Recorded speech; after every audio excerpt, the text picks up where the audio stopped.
Avis vascular centre మన దేశంలోనే the best varicose vein hospital. నమస్తే రమగారు. నమస్తే జయ. రమగారు, ఎక్కువగా వైఫ్ అండ్ హస్బెండ్ మధ్య ఇష్యూస్ని మనం చాలా చూస్తున్నామండి. చిన్న చిన్న విషయాలకి అది చాలా పెద్దదై కొన్ని రోజుల పాటు మాట్లాడుకోకుండా, ఒకరి మొహం ఒకరు చూడకుండా అయిపోతుంది. పోట్లాడుకోవటం ఇంకా ఎక్కువ మాట్లాడుకోవాలంటే అసలు నువ్వు వేరు నేను వేరు, మనం నీ బ్రతుకు నా బ్రతుకు నాది సింపుల్గా మనం ఇష్యూస్ అని మర్యాదకరంగా మాట్లాడతాం. మూడు పెళ్ళాం పోట్లాడుకు వస్తూ ఉంటారు, ఎంతసేపు పోట్లాడుకుంటారు. నువ్వంటే నువ్వు, నేనంటే నేను, తూతూ మేమే, ఎంతంటే నువ్వెంత, అంతే. మా అమ్మ నాన్న చిన్నప్పటి నుంచి నన్ను ఒక మాట కూడా అనలేదంటుంది నమ్మడు. పెళ్ళామంటే ఇలా ఉంటుంది అనుకోలేదంటాడు మొగుడు. అంతే అంతే కదా. అత్యద్భుతంగా పెంచేశారంటారు. అమ్మ చీత కొట్టినా సరే ఆ మాట ఎవరు చెప్పరు కదా. అమ్మ చీత కొట్టడం అలవాటుగా ఉంటుంది. పైగా ఏంటంటే ప్యాంపర్ చేయించుకోవాలని ఉంటుంది ఆడపిల్లలకి. మగపిల్లలకి ఆడవాళ్ళు అత్యద్భుతంగా అన్నీ చేసేసి అన్నీ చేతికి అందించేసి తమ ఏదంటే అదే జీహుజూరం చేసేసి తమకి ఒక జీతం బత్తెం లేని ఒక భృత్యురాల కింద భార్య ఉంటుంది కొంతమంది అబ్బాయిలకి. అన్నీ తన మనసులో ఉన్న మాట వాళ్ళకి అర్థమైపోవాలి, తను ఏం చెప్పదలుచుకున్నాడో దానికి తెలిసిపోవాలి. అంతే. దాని ఫీలింగ్లు, దాని ఏడుపు, దాని వ్యవహారం వీడికి అక్కర్లేదు. అంతే. అమ్మాయిలకేమో తమని లాడు ప్యారు, తమని ముద్దుగా చూసుకోవటం, తమ కోరికలు, తమ ఐడియాస్ని ఉండాలని అమ్మాయికి ఉంటుంది. పక్కనున్నవాడు మనిషేనని వాళ్ళకి అనిపించదు. పాపం ఈ పిల్లని తెచ్చాం దీనికి సరదా సంతోషం చూడాలని అబ్బాయికి ఉండదు. సెల్ఫిష్. అవును అవును. పైగా వాడొక అబ్బాయి, ఇదొక అమ్మాయి, ఇవే ఉంటాయి. అంతే. మనకి ప్రపంచంలో రెండే కదా జాతులు, ఆడ మొగ. అంతే. పోట్లాడుకుంటూ ఉండాలి. కానీ ప్రతి మొగతోటి మనం పోట్లాడం. మన నాన్న, మన అన్నయ్య వీళ్ళు మనకు కావాలి. వాళ్ళు ఏం చేసినా కరెక్టే. వాళ్ళు ఎప్పుడు హీరోలే. నాన్నే మన హీరో, అన్నయ్యే మనకి హీరో వర్షిప్గా ఉంటుంటాడు. మన తమ్ముడే ముద్దు. మరిది మీద ఒళ్ళు మంటగా ఉంటుంది కానీ తమ్ముడి మీద మంటగా. తమ్ముడు ఏం చేసినా చిన్న వెధవా, వాడికి ఇంకా తెలియదు అనిపిస్తుంది. అదే వయసున్న మరిదికి మాయరోగం, ఓవర్ యాక్షన్ అనిపిస్తుంది. న్యాచురల్ కదా. అంతే. అదే మగపిల్లలకి ఏమైనా ఉంటుంది, మరదళ్ళు ఓవర్ యాక్షన్ చేస్తున్నారు, లేదా బుధన్ గారు అతివేషాలు వేస్తుంది అంటారు. తమ చెల్లెళ్ళు తమకి అలవాటుగా ఉంటారు కదా, వాళ్ళ అతివేషాలు, వాళ్ళ ఓవర్ యాక్షన్లు, వాళ్ళ పిచ్చివేషాలు అన్నీ నార్మల్గా ఉంటాయి. అవి అలవాటుగా ఉండటం, అది అమాయకత్వంగా అది కూడా వస్తుంది. వాళ్ళ అమ్మ అమాయకురాలే. వాళ్ళ అమ్మ ఎవర్ గ్రీన్ అమాయకురాలు, అసలు ఏం తెలీదు, పిచ్చిమోహం. అదే అక్క పిచ్చిమోహం, చెల్లి పిచ్చిమోహం, తెలియగల పాప వాళ్ళని నేనే చూడాలి. అంతే. ఇలాంటి ఇవి ప్రతి చోట ఉంటాయి జయ, ప్రతి వాళ్ళకి ఉంటాయి. మనుషులం మనం ఎప్పుడు. ఇప్పుడు అమ్మ ఇందులో వాడు అది ఇది అంటున్నాను అనుకోకుండా ఒక క్యాజువల్ భాషగా చెప్తున్నాను.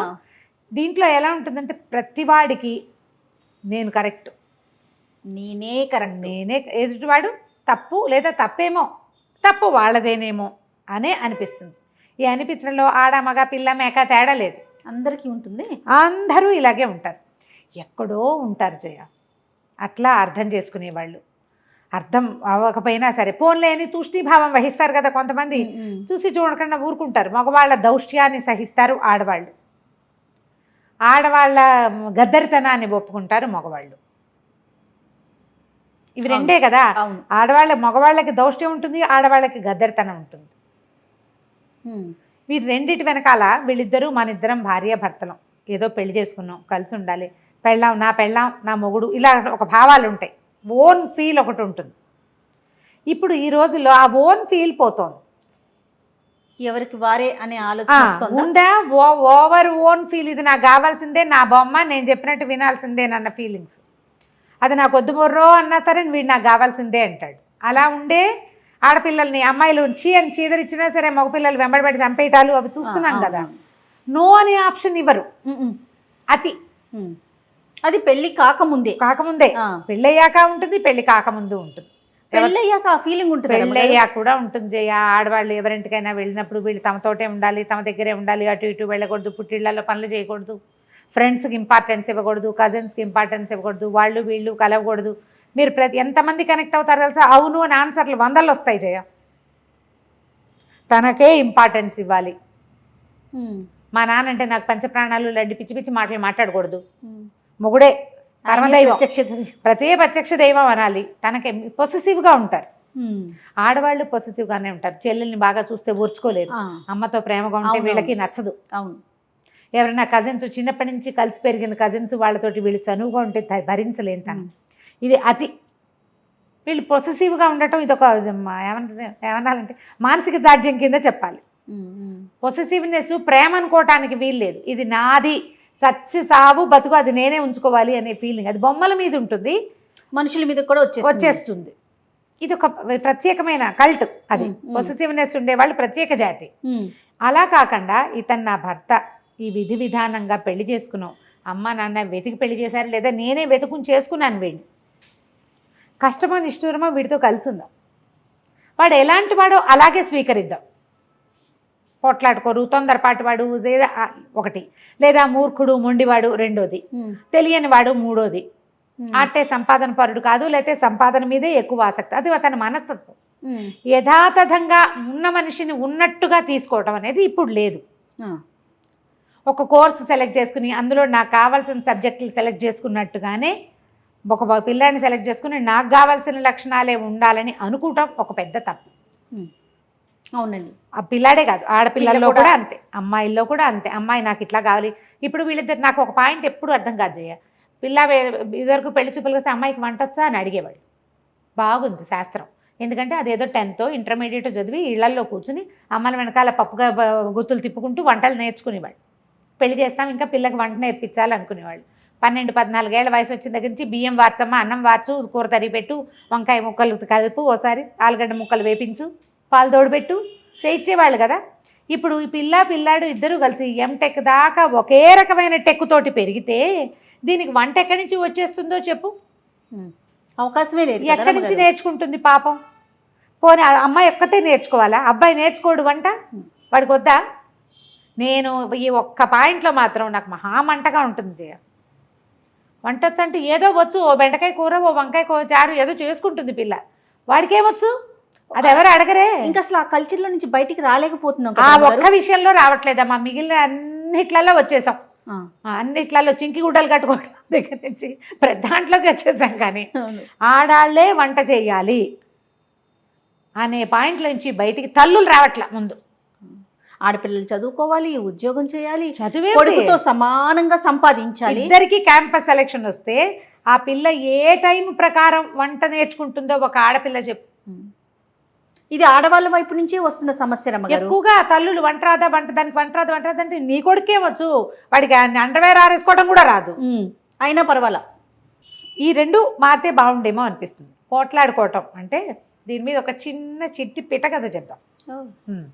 ఒక భార్య భర్త గురువు గారి దగ్గరికి వచ్చారట. మరి ఇలా ఉంటే కొట్టు తెచ్చిపోతారు కదా న్యాచురల్లీ.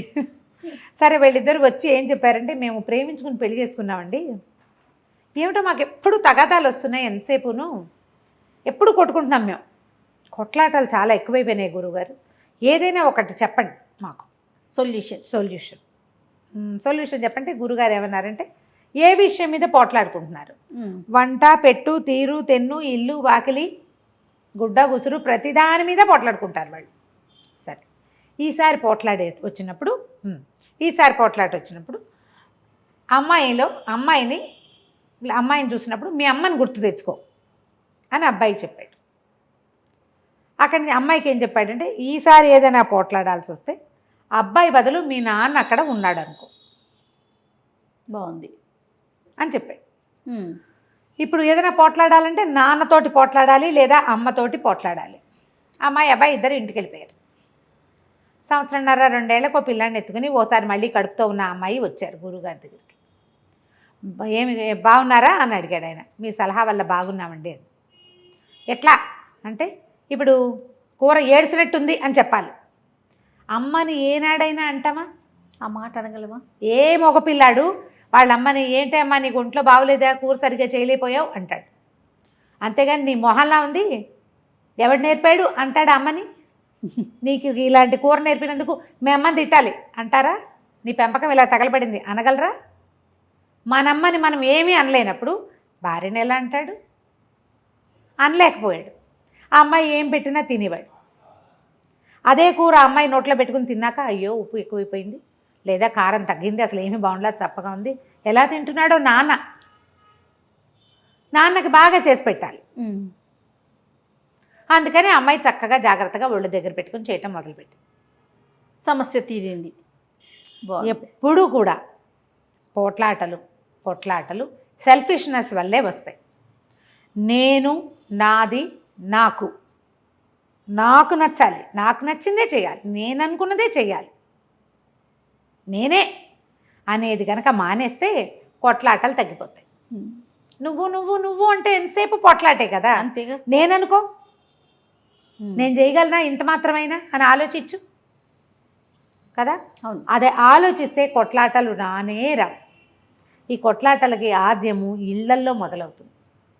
పిల్లలు ఏదైనా కామెంట్ చేస్తారు, మాట్లాడినప్పుడు తల్లులు ఖండించేసేయాలి. అట్లా అనకూడదు. చిన్నప్పటి నుంచి వేరే వాళ్ళని విమర్శించకూడదు. ఆడది చేకేం చేస్తుంది, ఆడపిల్ల దాన్ని ఏం అనకూడదు, ఇలాంటి భావాలు ప్రబోధించద్దు ఈ రోజుల్లో.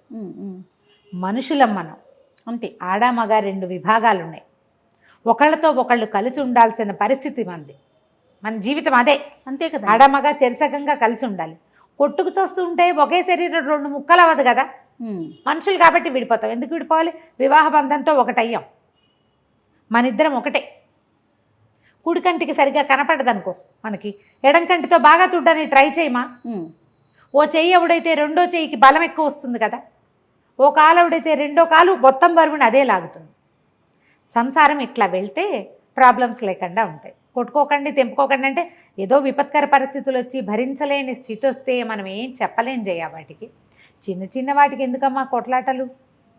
ఏదో ఒకటి మనం సర్దుకుంటే సరిపోతుంది. సర్దుకుంటే ఎంతసేపు సర్దుకోవాల్సి వస్తుంది అనిపిస్తుంది మీకు. కొన్ని పెట్టుకోండి, వీటికి మాట్లాడక్కర్లేదు అని. సమస్య గొంతు దాటినప్పుడు మాట్లాడాల్సిందే. చిన్న పొన్న వాటికి తగాదాలు చేసుకుని మాట్లాడి పోట్లాడుకుని వచ్చి వాళ్ళకి చెప్పి వీళ్ళకి చెప్పి ఎప్పటికీ తెగకుండా ఎవరు ఫస్ట్ సారీ చెప్పాలనే విషయం మీద కూడా పోట్లాడుకుని సారీలు చెప్పద్దు, మామూలుగా క్యాజువల్గా మాట్లాడుకోండి. పోట్లాట తగ్గిపోతుంది. అదొక ప్రాక్టీస్ అంతే. ఒకసారి ట్రై చేస్తే కుదురుతుంది. సంసారాలు చెడగొట్టుకోవద్దు. మనకేంటంటే ఈ దొరికిన కంపానియన్షిప్ కంటే అద్భుతమైనది రేపు దొరుకుతుందనే నమ్మకం ఏం లేదు. అందరూ ఇలాంటి వాళ్ళే. అన్నీ ఇవే సెల్ఫిష్ రకాలే ఉన్నాయి ఉన్నవన్నీ. నేను ఆడైనా మొగైనా. అవును. ఎందుకంటే నేను ఒక పరీక్ష రాయాలి, నా ర్యాంక్ కోసం నేను పరిగెడతాను కదా. అదంతా సెల్ఫిష్ థింగే కదా. మనం ఫస్ట్ రావాలి, మనకు ర్యాంక్ రావాలి, మనకు ఉద్యోగం రావాలి, పోటీ. ఆ పోటీ నువ్వు జీవితంలోకి తెచ్చుకోకూడదు. అవును. చదువులో, ఉద్యోగంలో, ఆఫీస్లో, కెరీర్లో ఉన్న పోటీ జీవితంలో కూడా అవి అలవాటైపోయినాయి. వచ్చేసి చెరో పక్కకి లాగేసుకుంటున్నాం, చివరికి కొట్లాడుకుంటాం. కొట్లాట చివరి లక్ష్యంగా, చివరి విషయంగా ఉండాలి, నిత్య విషయంగా ఉండకూడదు. థ్యాంక్ యూ రమ్ గారు. నమస్తే. నమస్తే.